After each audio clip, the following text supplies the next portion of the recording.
ውድ ቻናላችን ቤተሰቦች እንኳን ወደ ቻናላችን በደህና መጣችሁ። ዛሬ የጨዋታ ቀን ነው። ሊቨርፑል ምሽት 12 ሰዓት ላይ ከክሪስታል ፓላስ ጋር በአንፊልድ የሚያደርገው ጨዋታ አለ።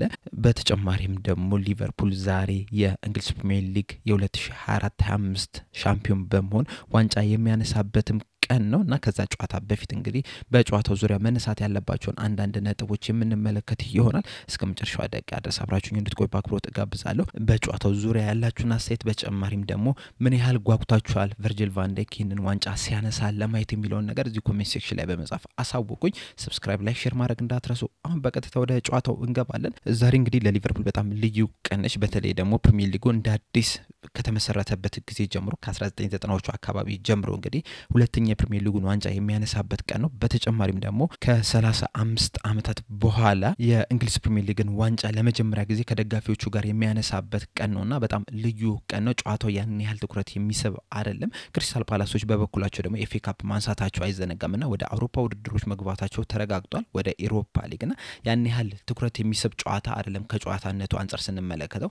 ነገር ግን በሌሎች ጉዳዮች ስንመለከተው ግን በጣም ትልቅ ጨዋታ ነው የሚሆነው፣ የሚያጓጓ ጨዋታ ነው የሚሆነው። ከጨዋታው መጠናቀቅ በኋላ ቨርጂል ቫን ዳይክ ይህንን ዋንጫ ከአለን ሃንስ የሚቀበልበት ጨዋታ ነው የሚሆነው። ያ ነገር በጣም ልዩ ያደርገዋል። እንደዚሁም ደግሞ የደጋፊውስ ድባብ ምን አይነት ድባብ ሊያሳዩ ይችላሉ የሚለው ነገር ራሱ በጣም ልዩ ያደርገዋል። ባለፈው ከቶተናም ጋር ሊቨርፑል ዋንጫ ማሸነፉን ያረጋገጠበት ጨዋታ ላይ እንግዲህ ምን አይነት ድጋፍ እንደነበረ ሁላችንም መመልከት ችለናል። ገና ባሱ ወደ አንፊልድ ስቴዲየም ወደ በሚመጣበት ሰዓትና እንደዚሁም ደግሞ በጨዋታው መሐለም ደጋፊዎች በጣም የሚገርም ድጋፍ ነበር ሲሰጡ የነበሩት። በጣም የሚገርም ድባብ ነው የነበረው እና አሁንም እንግዲህ እንደዛ አይነት ድባብ ወይም ደግሞ ከዛ የበለጠ ድባብ ሊኖር ይችላል ተብሎ ነው የሚጠበቀው እና ልዩ ጨዋታ ነው የሚያደርገው።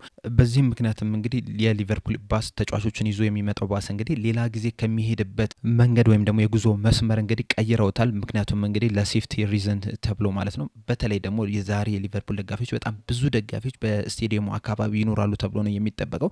ከተለያዩ ሀገራት የተለያዩ የሊቨርፑል ደጋፊዎች ዛሬ ይመጣሉ ተብሎ ነው የሚጠበቀው። ለዛሬ ጨዋታ ብቻ ሳይሆን ለነገም ደግሞ በክፍት ባስ ላይ ተጫዋቾቹ ዋንጫውን ይዞ በሚዞሩበት ሰዓት እንግዲህ በጣም ብዙ ሰው ይኖራል ተብሎ ነው የሚጠበቀው። አንዳንድ ግምቶች እንደውም ከ1 ሚሊዮን በላይ ህዝብ ሊኖር ይችላል እየተባለ ነው የሚገኙና ዛሬ በጣም ልዩ ድጋፍን ልንመለከት እንችላለን ከስቴዲየሙ ውጪ ባለው ማለት ነው።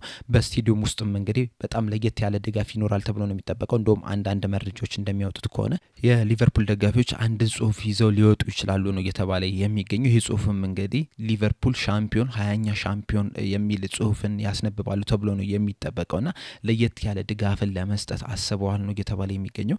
ምን አይነት ድጋፍን ይሰጣሉ የሚለውን ነገር ግን ለማየት በጣም ጓጉቻለሁ።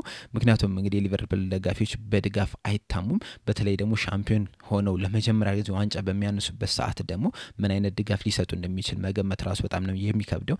ምናልባትም ከመጀመሪያው ደቂቃ ጀምሮ ወደ ስቴዲየም ከገቡባት ደቂቃ ጀምሮ እንግዲህ እስከሚጠናቀቅ ድረስ ድጋፋቸውን ያቆማሉ ተብሎ አይጠበቅምና ለየት ያለ ድጋፍ ይሆናል ተብሎ ነው የሚጠበቀው።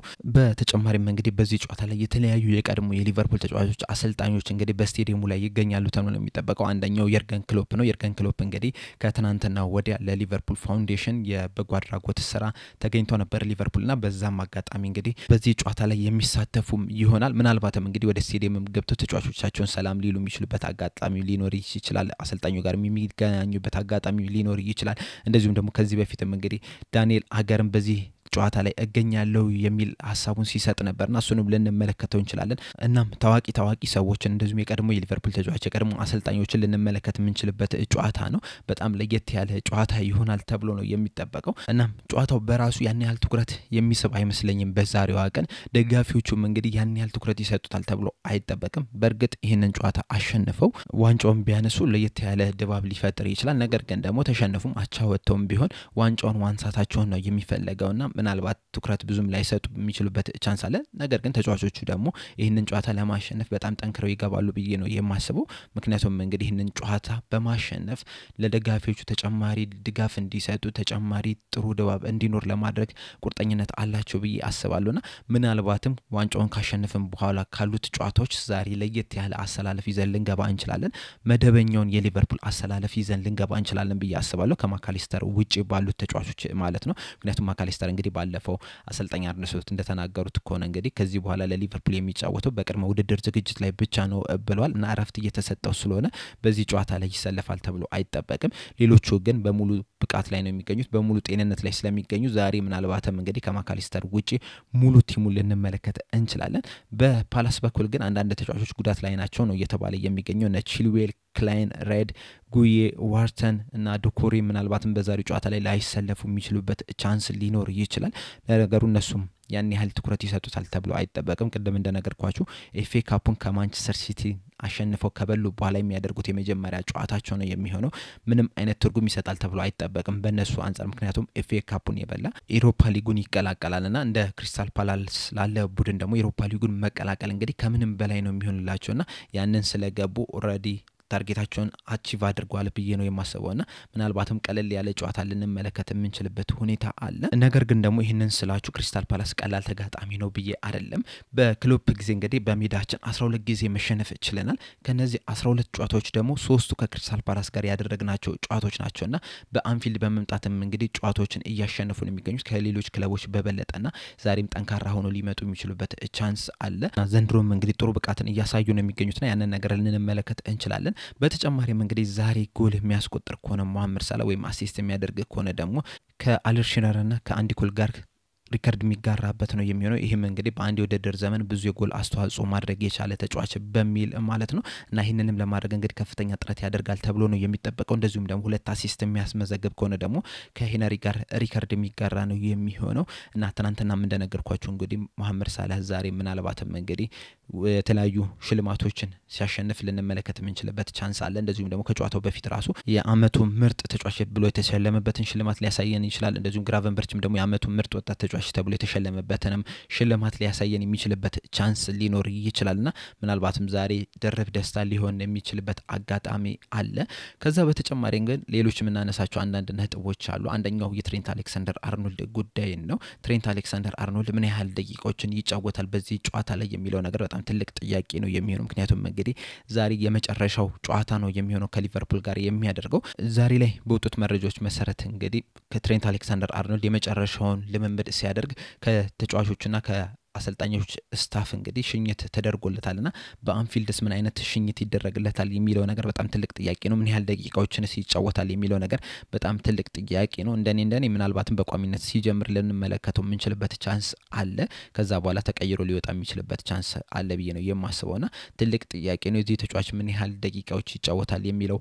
በተጨማሪም ደግሞ ለአንዳንድ ተጫዋቾች የዛሬው ጨዋታ ምናልባትም የመጨረሻ የሊቨርፑል ጨዋታቸው ሊሆን ይችላል ተብሎ ነው የሚጠበቀው። እስካሁን ድረስ የተረጋገጠ የለም። ነገር ግን ደግሞ ከዚህ በፊት የሚወጡት መረጃዎች ስንመለከት እንዲሁም በራሳችን ግምት ስንወስድ ራሱ አንዳንድ ተጫዋቾች ዛሬ የመጨረሻ ጨዋታቸው ይሆናል ተብሎ ነው የሚጠበቀው። ለምሳሌ እነ ኑኔዝ እነ ሲሚካስ ምናልባት ኤሊየት ሞርተን ጎሜዝ ኳንዛ ኬዛ ምናምን እነዚህን ተጫዋቾች እንግዲህ ለቀጣይ አመት በሊቨርፑል ማሊያ ላንመለከታቸው እንችላለንና ምናልባትም እነዚህ ተጫዋቾች የመጨረሻ ጨዋታቸው ሊሆን የሚችልበት ቻንስ አለና የትኞቹ ተጫዋቾች የመጨረሻቸውን ጨዋታ ያደርጋሉ የሚለው ነገር እንግዲህ በጣም የሚያጓጓ ነው የሚሆነው። እስካሁን ድረስ የተረጋገጠው እንግዲህ ትሬንት አሌክሳንደር አርኖልድ ከሊቨርፑል እንደሚወጣ ነው። እንደዚሁም ኬለህርም ደግሞ የመውጣት ቻንስ አለው ነው እየተባለ የሚገኘው። እንደሚታወቀው ሊቨርፑል በበረኛ ላይ ማማርዳሽቪሊን ማስፈረሙ አይዘነጋምና ኬለህርም እንግዲህ አምና ሊቨርፑልን መልቀቅ ፈልጋለሁ ሲል ነበርና አሁንም ያፍላጎቱ እንዳለ ነው የሚባለው። ስለዚህ ቀጣይ በሊቨርፑል አንመለከተው እንችላለና የተለያዩ ተጫዋቾች የመጨረሻ ጨዋታቸውን ሊያደርጉ የሚችሉበት ቻንስ አለ።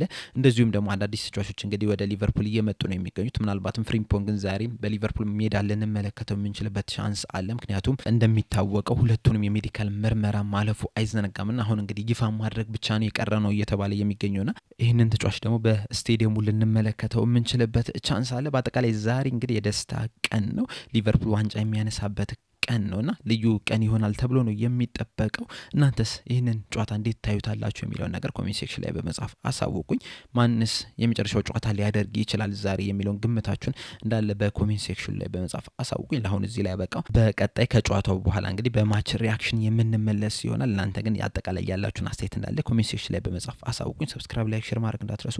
በቀጣይ በሌላ እስከምንገናኝ ድረስ እዚህ ላይ ያበቃው። ቻው።